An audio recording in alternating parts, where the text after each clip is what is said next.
SWT hidup di dalam kubur. Orang baca terakin, hidup tuh orang dalam kubur. Apa bunyi orang yang terakin ini? Wajib kita percaya ada malaikat mungkar dan nakir dalam kubur. Untuk apa Allah menciptakan malaikat mungkar dan nakir di dalam kubur? Allah ingin membuktikan, Allah ingin memberitahu kepada kita, hei manusia, di dalam kubur hidup. Kenapa? Karena ada malaikat mungkar dan nakir mempertanyakan tentang amalmu di atas dunia. Bapak hadirin yang dimuliakan Allah Subhanahu wa taala, akhir daripada pelajaran dalam hidup kita diberikan telakin. Apa yang telakin itu bunyinya? Ya ibadallah, iza ja'akal malakanil muqalani fala yaqafu wala yahzanu fa innahuma khalqun min khalqillah. Iza sa'alaka man rabbuka wa man nabiyyuka wa ma dinuka wa ma qiblatuka ajaba bilisanin sahih. Hai Abdullah bin Abdullah, apabila datang dua orang malaikat mungkar dan nakir bertanya kepada engkau, siapa Tuhanmu, siapa nabimu, siapa kiblatmu, siapa saudaramu, ajaba bilisanin fasih, jawab dengan lisan yang fasih. Diajarin kita. Kenapa kita diajarin? Berarti hidup kita di dalam kubur. Dan Al-Quran mengatakan hidup di dalam kubur. Dan Allah memberikan dua orang malaikat mungkar dan nakir untuk menanya orang di dalam kubur. Kalau ditanya orang malaikat mungkar dan nakir, berarti orang hidup di dalam kubur. Bagaimana Pak hadirin hidup dalam kubur yang gelap gulita, yang tidak ada cahaya lampu, yang tidak ada udara, yang di dalam situ banyak ular, banyak pipan, banyak kalajanji, menyiksa dan mengazab kepada kita. Bagaimana kehidupan kita dalam kubur? Pernah kita terbayang di atas dunia, aku di dalam kubur nanti selamat atau tidak? Pernahkah kita terbayang kita di dalam kubur, aku ini apa diazab apa tidak? Pernahkah terbayang kita di dalam kubur, aku ini akan masuk neraka atau tidak? Tidak pernah terbayang demikian. Seakan-akan kita di dalam kubur selamat, seakan-akan kita dalam kubur tidak disiksa, seakan-akan kita dalam kubur tidak diazab, seakan-akan kita dalam kubur tidak hidup, seakan-akan kita dalam kubur langsung masuk surga. Karena itu tidak ada pikir kita untuk kembali kepada kubur. Tidak pernah kita menangis ketinggalan salat berjamaah, tidak pernah kita menangis tidak baca Al-Quran, tidak pernah kita tidak menangis tidak berbuat taklim, tidak mau mengaji, tidak mau belajar, tidak mau beramal, tidak pernah kita menangis. Kenapa? Karena tidak ada keyakinan kita hidup di dalam kubur. Karena kita merasa selamat dari azab kubur. Karena kita merasa tak hanya tidur dan tidur saja dalam kubur. Malahan kubur adalah suatu azab yang sangat dahsyat Allah cipta. Hadirin yang dimuliakan Allah Subhanahu wa taala. Dalam kitab Daikul Ahbar karangan Imam Nawawi Al-Banti, karangan ulama Indonesia, ulama Al-Nawawi ini ada dua. Ada ulama Al-Bantin, dia lahir di Bantin di Jawa, membuat kitab sekitar ribuan kitab yang dia buat. Pada kerajaan Zulkarnain yang dulu ada di korek api yang gambar kerajaan itu, ini raja yang sangat zalim.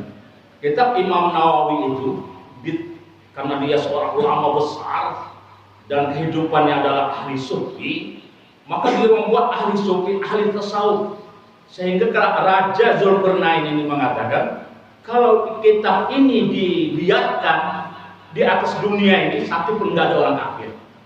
Ulama kita, ulama Indonesia dari Jawa mengarang kitab Bantin itu, mengarang kitab luar biasa banyak. Sehingga kerajaan Zulkarnain itu berkata, bila ada masih kitab-kitab Imam Nawawi ini di atas dunia ini, nggak ada orang kafir di atas ini. Dan tidak ada juga orang mau kerja, tidak ada orang mau mencangkul, tidak ada orang mau menanam sawit, nggak ada orang mau berdagang. Semuanya zikir ibadah kepada Allah. Sehingga kitab itu dibuangnya di atas sungai Nil, di lautan. Saking banyaknya kitab itu, lautan itu bisa disebarangi oleh kuda, tidak tenggelam kuda tadi, hanya memijak-mijak kitab Imam Nawawi. Hanya tertinggal beberapa saja lagi. Mungkin kemarin kami menghitung karangan Imam Nawawi waktu kami masih di pesantren sekitar 112 buah saja lagi. Nah, termasuk kitab Daqaiqul Akhbar. Dalam kitab Daqaiqul Akhbar karangan Imam Nawawi Al-Banti itu, apabila kita meninggal dunia, kita ini pulang ke rumah. Dalam kitab Daqaiqul Akhbar katakan, wa iza matan nasu wa iza raja'a ahlahu min baitiha raja'a ar-ruhu ila baitiha wa yaqulu ya ahlal bait. Apabila orang meninggal dunia setelah dibacakan talaqin, kemudian orang yang membacakan talaqin, anak waris ahlinya, keluarganya pulang ke rumah, maka roh juga ikut pulang. Jadi bila kita kuburkan orang sudah dikuburkan semua selesai, orang pulang, roh pulang. Ini dalam kitab Daqaiqul Akhbar. Maka roh berteriak, apa kata roh?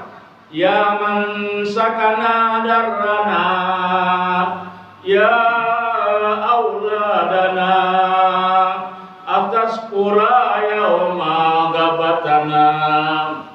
Ya man sakana darrana, wahai orang yang diam di rumah. Ya auladana, wahai anakku, atas pura yauma gabatana. Tidakkah engkau tahu tentang kegaiban kami? Kami ayahmu dalam kubur diazabna. Kami ibumu di dalam kubur diazabna. Kami ayahmu, ibumu di dalam kubur kelaparanna. Kami ayahmu, ibumu di dalam kubur kehausanna. Faqra'ul Qur'an, bacalah Al-Qur'anna. Baca tahlilna, baca yasinna. Fasadaqatu amwali, sedekahkan pahalanya padaku, nak tolonglah. Bapakmu nak diazab, ayahmu diazab. La taraktukum amwalukum, kami tidak tinggalkan rumah yang besar ini, nak. Rumah besar kami bangun untuk kamu. Banyak harta kami buat untukmu. Banyak makanan yang kami berikan kepadamu. Tolong baca Al-Quran, tolong baca Al-Quran. Wa'tu ala Rabbi, berdoa kepada Allah. Doakan kami, kami diazab. Berteriak gitu. Setelah meninggal, orang pulang semua berteriak, minta tolong kepada anak. Nabi mengatakan, iza matatnu adama in qata amalu. Wahai manusia, bila kamu meninggal semuanya tertinggal. Rumahmu yang besar tertinggal, anakmu tertinggal, istrimu tertinggal, suamimu tertinggal. Yang bisa ikut dalam kubur 3 perkara saja. Doa waladun salihun, doa anak yang saleh, amal anak yang saleh. Hari ini kita tidak memikirkan bagaimana kita dalam kubur nanti. Mampukah anak kita mendoakan kita? Mampukah anak kita memberikan sedekah harta kita? Mampukah anak kita menyelamatkan kita dari azab kubur? Tidak berpikir kita ingin menjadikan anak yang saleh. Tidak berpikir kita menjadikan anak yang rajin salat, yang rajin ke masjid, yang rajin untuk mengamalkan agama. Yang kita pikirkan bagaimana anakku bisa sukses, bisa jadi pegawai, bisa punya pertanian yang besar, punya rumah yang besar, punya mobil yang besar. Bangga kita dengan anak memiliki dunia, tapi kita tidak merasa sedih dengan anak yang tidak pernah taat kepada Allah. Tidak sedih kita melihat anak tidak salat, tidak bisa baca Al-Quran, tidak bisa berzikir. Maka nanti bila kita meninggal dunia, kita berteriak kepada Allah. Ya man sakana darrana, wahai orang diam di rumah. Ya auladana, wahai anakku, tolong. Kami bapakmu diazab, nak. Kami ibumu disiksa, nak. Kami ibumu kelaparan, nak. La taraktukum amwalukum illa ayyaskurani. Kami tidak tinggalkan rumah yang besar ini, harta yang banyak ini, nak, kebun yang luas ini. Illa ayyaskurani, kecuali kamu ingat kami, nak. Baca Al-Quran, nak, berzikir, nak. Ke masjid, nak, bersedekah. Anak nampak enggak ada sama sekali yang taat kepada Allah. Anak yang merebut-rebutkan harta. Ini mobil Pajero sopir ini untuk kakak ya. Ini rumah yang besar ini untuk abang ya, saya untuk kebun sawit yang ada di Seralang itu. Berebut-rebut ya. Ada lagi merebutkan mobil untuk saya. Ini untuk saya. Dapat teguran dia di antara adik-beradik. Ada lagi yang hebat, berbunuh-bunuhan dia. Menangis Pak kita dalam kubur. Pulang dalam kubur. Berteriak melihat anak berebutkan harta. Tidak ada yang membaca Yasin, tidak ada yang mengirimkan doa, tidak ada yang mau ke masjid, tidak ada yang salat. Berteriak berbulung-bulung masuk dalam kubur selama 3 hari. Apa teriakan kita? Ya Rabb, mautun auladi li'annahu asani. Ya Allah, 3 hari di rumahmu, di rumahku ya Allah. Memohon pada anakku supaya anakku berdoa, supaya anakku bersedekah, supaya anakku baca Al-Quran. Tapi anakku merebutkan hartaku ya Allah. Matikan juga anakku itu ya Allah, supaya dia tahu tentang azab. Masuk dalam kubur Pak 3 hari. Berjasa kita dalam kubur 3 hari. Apa yang terjadi? Wakat wakaudidun kasirun. Banyak ulat dalam tubuh kita. Kalau sudah 3 hari dalam kubur. Wayandau hayyatun wakrabun. Dirobek oleh ular. Lipan kala janji. Menangis Pak roh melihat jasad. Disiksa oleh, dimakan oleh ular. Dirobek oleh kala janji. Dipenuhi dengan ular. Menangis suruh apa kata? Awah ya jasadi, aina kuatuka, lima zalam yaqtul hayyatun fi jasadika. Roh melihat jasadnya disiksa di dalam kubur, dimakan-makan oleh ulat yang banyak, telinganya dipenuhi oleh ulat, matanya dipenuhi oleh ulat, dirobek oleh lipan derajat. Maka roh berkata, awah ya jasadi, awah ya jasad, celaka engkau wahai jasadku, celaka engkau wahai jasadku. Aina ma kekuatan, mana kekuatanmu?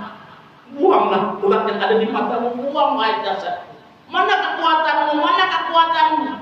Lima zahayatun ma'af. Kenapa badanmu dirobek-robek oleh ulat? Kenapa badanmu dirobek-robek oleh lipan? Kemana obat? Kenapa obat mata-matamu dicongkil oleh kalau jangkrik dan lain sebagainya? Menangis parah. Sedih orang melihat jasad disiksa oleh Allah Subhanahu wa taala. Dan robek oleh kala jangkrik. Orang berkata, aina maluka? Mana hartamu wahai jasadku? Mampukah hartamu menahan azab Allah?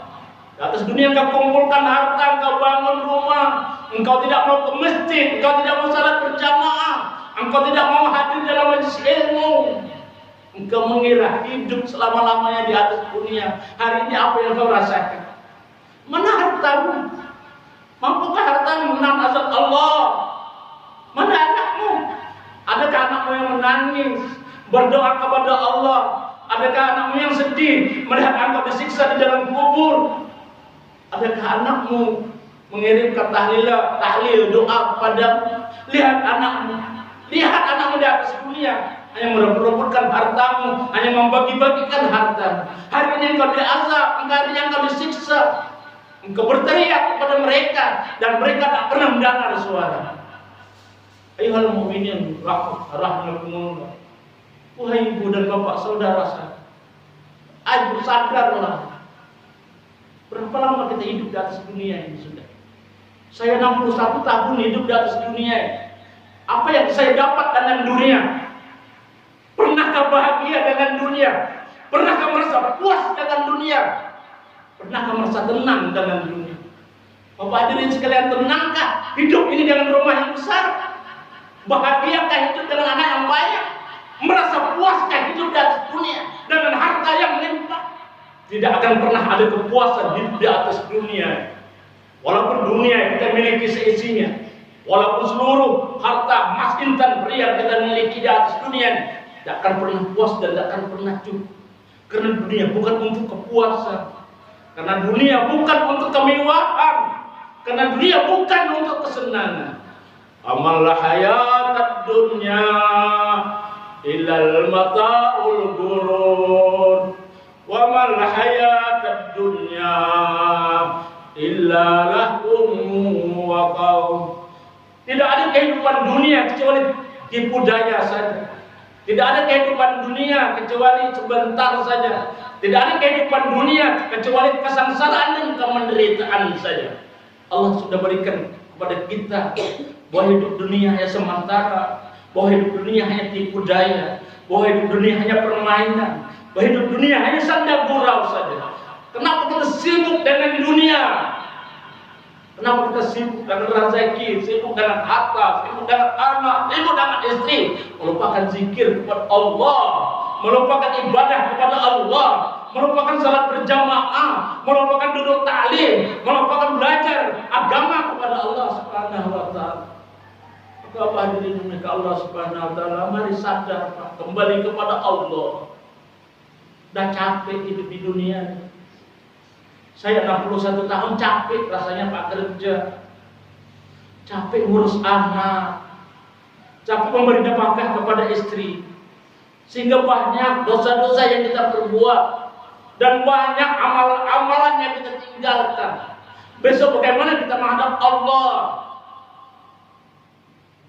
Bagaimana kita menjawab pertanyaan Allah?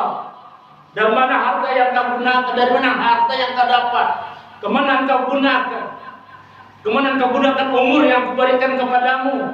Kemana mata yang kuberikan kepadamu? Kemana telinga yang kau gunakan kepada yang kuberikan kepadamu? Apa yang kita jawab nanti Pak di hadapan Allah? Kita kembali kepada Allah. Kita akan meninggalkan dunia ini. Dan dunia ini tidak pernah puas, tidak pernah cukup. Mari sadar, mari kembali kepada Allah. Mari luangkan waktu untuk Allah, untuk amal akhirat, untuk kehidupan kita yang selama-lamanya di atas di akhirat nanti. Apa yang kita dapat dengan dunia? Puas sudah kita dengan dunia, tidak pernah puas. Dalam ayat orang katakan, "Lau a'tad dunya fi qalbin wahidin lam tama'kulu bahum betul." Kalau seandainya dunia ini aku berikan kepada satu orang saja, dunia dan seisinya, emas, intan dan berlian, rumah dan harta, kebun dan banyak-banyak dimiliki satu orang, kata Allah Subhanahu wa taala, lam tama'kulu bahum, tidak pernah puas hati kita. Kita melihat orang kaya enak, tapi orang kaya tidak pernah enak kalau tidak ingat Allah. Kita melihat orang miskin sedih, tapi orang miskin tidak akan sedih kalau dia ingat Allah. Siapapun hidup di atas dunia, miskinkah dia, kayakah dia, sakitkah dia, sehatkah dia, kalau dia gunakan waktunya untuk Allah, pasti dia bahagia. Allah, inna zikrillahi tadma'inul qulub. Katakanlah oleh wahai manusia, kamu tidak bisa bahagia dengan harta yang kau miliki. Kamu tidak bisa bahagia dengan rumah yang besar kamu miliki. Kamu tidak bisa bahagia dengan anak dan istri yang kamu miliki. Kebahagiaanmu ala bi zikrillahi tatma'innul qulub.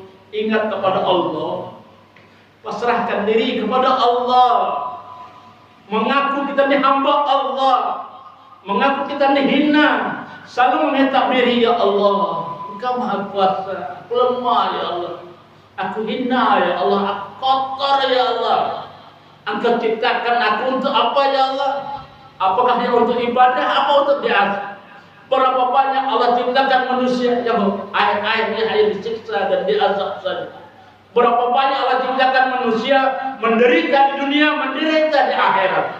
Berapa banyak Allah ciptakan manusia hidup di atas dunia dan akhirat dalam keadaan kesengsaraan, dalam keadaan menderita. Bagaimana Engkau ciptakan aku Allah? Apakah aku ini mau diazab juga? Apakah aku ini mau disiksa? Makanya Abu Bakar radhiyallahu anhu yang dijamin masuk surga, dia berkata, ya Rabb, waj'alni ala sajaratin wa iza mata lam yu'adzibhum fil akhirah. Abu Bakar berkata ketika dia malam-malam, dia tidak tidur ketika dia munajat di waktu malam 2/3 malam, ya Allah, jadikan aku sebatang pohon ya Allah. Tidak pantas aku dijadi manusia karena aku tidak taat kepadamu, karena banyak nikmat yang kau berikan kepadaku. Berapa tahun kau ciptakan aku mata bisa melihat, telinga bisa mendengar, tapi itu tidak bisa aku syukuri, tidak bisa aku terima kasih kepadamu. Maka jangan engkau azab bila aku salah menjalankan nikmat. Jangan engkau azab aku bila mataku berbuat maksiat. Jangan engkau siksa aku bila telingaku mendengar maksiat. Jangan engkau siksa aku bila aku berbuat dosa. Kalau engkau masih menyiksa aku, lebih bagus engkau jadikan aku sebatang pohon saja. Tidak guna aku hidup di atas dunia kalau engkau siksa saja. Khulafaur Rasyidin, orang yang dijamin masuk surga, pemimpin umat Islam yang terhebat, yang dijamin oleh Rasulullah. Allah masuk surga, ada 10 sahabat yang dijamin masuk surga. Mereka masih menyedihkan dirinya. Untuk apa engkau hidupkan aku ya Allah kalau engkau siksa? Walaupun dia dijamin masuk surga, dia lebih rela jadi sebatang pohon supaya mati tidak disiksa. Hari ini apa jaminan untuk kita, Pak? Ada Allah jamin kita masuk surga? Ada Allah jamin kita selamat dari azab kubur? Ada Allah menjamin selamat kita dari siksaan Allah? Sedikit pun enggak ada jaminan. Dan dosa-dosa hari-hari yang kita lakukan. Bila kita melihat, buka mata melakukan dosa. Bila kita berkata, ngompat, bohong, memfitnah dan lain sebagainya. Tapi kita tidak pernah sedih dengan dosa yang numpuk di hadapan mata kita. Kita tidak pernah menangis dengan dosa yang memenuhi tubuh kita. Dan tidak pernah merasa sedih dengan dosa yang melambung sudah dalam tubuh kita. Mari Bapak hadirin yang Allah Subhanahu wa taala, sadar Pak, kembali kepada Allah. Bertobat kepada Allah. Bagi waktu kita. Mana waktu kita untuk Allah? Mana waktu kita untuk dunia? Mana waktu kita untuk akhirat? Mana waktu kita untuk anak keluarga? Makanya kami ini Pak, latihan riadah untuk menampak, untuk mendidik diri ingat Allah, diam di rumah Allah, amalkan ajaran Rasulullah, cara Rasulullah, tahajud di waktu malam, menangis di waktu malam, sholat duha di waktu siang, sholat berjamaah ketika masuk waktu, baca Al-Quran di antara waktu ke waktu, membaca tasbih, zikir, tahlil di antara waktu ke waktu. Maka banyak waktu Pak untuk ingat Allah selama berada di masjid ini. Maka mari, untuk apa hidup ini dan kemana akhir daripada hidup ini? Untuk apa Allah ciptakan kita?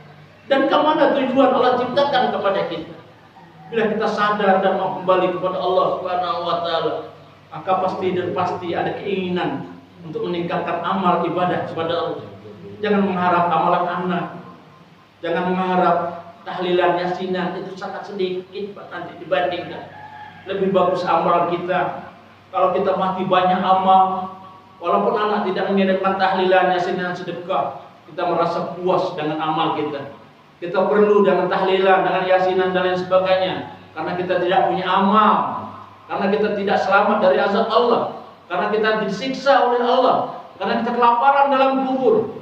Makanya Allah kita perlu kiriman. Tapi kalau kita orang bahagia, banyak amal, banyak salat, banyak sedekah, banyak ke masjid, walaupun anak tidak memberikan kiriman-kiriman apapun, kita tetap dan pasti bahagia di akhirat.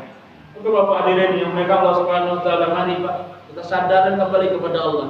Hari ini kan pindah Pak, masjid di Buluran Pak. Tadi malam kita minta ke Masjid Al-Ikhlas ini, belum dapat izin. Yang kita jual, saya seorang petani, punya kebun pinang. Untuk hari ini untuk dapat duit 100.000 itu bisa 5 karung pinang Pak. Nah pinang dapat harga 5 karung pinang itu permudah Pak kerjanya. Kita kupas-kupas tangan kita nih, kita bungkuk-bungkuk belakang kita, kita kencing-kencing, kita berjalan cari duit 100.000. Habiskannya Pak, duduk di toko warung kopi, makan nasi gemuk, minum teh susu, beli rokok sebungkus, selesai, habis, kosong kantong. Begini kehidupan dunia tidak berarti. Ayo kembali kepada Allah. Gabung dengan kami 3 hari ke Masjid Buluran, dekat Dokter Kebidanan. Siapa? Ikut kita 3 hari Pak. Salah ya. Untuk miskin kelakuan kami manusia Pak. Dan masih anak-anak juga ada. Manusia itu pasti punya salah, punya hilang. Maka kami minta pintu maaf kepada bapak-bapak dan ibu-ibu selama kami berada di sini. Dan kami juga manusia berkata tidak jelas, pandangan tidak teratur, perbuatan tidak berakhlak. Maka perlu dimaafkan tentang akhlak dan kelakuan kami. Dan kami minta kepada bapak-bapak sebagai seorang imam sini, sebagai tokoh masyarakat sini, bimbinglah kami ini, ajarilah kami ini, bawalah kami ini ke jalan yang diridai Allah Subhanahu wa taala. Semoga kita sama-sama nanti di surga Allah Subhanahu wa taala, masuk surga Allah dan bertemu Rasulullah dan Allah bangga kepada kita. Mohon maaf atas kesalahan dan kehilafan untuk sekitar yang majelis. Subhanallah wa bihamdihi, subhanallah wa bihamdika, asyhadu an la ilaha illa anta astaghfiruka wa atubu ilaik. Assalamualaikum warahmatullahi wabarakatuh.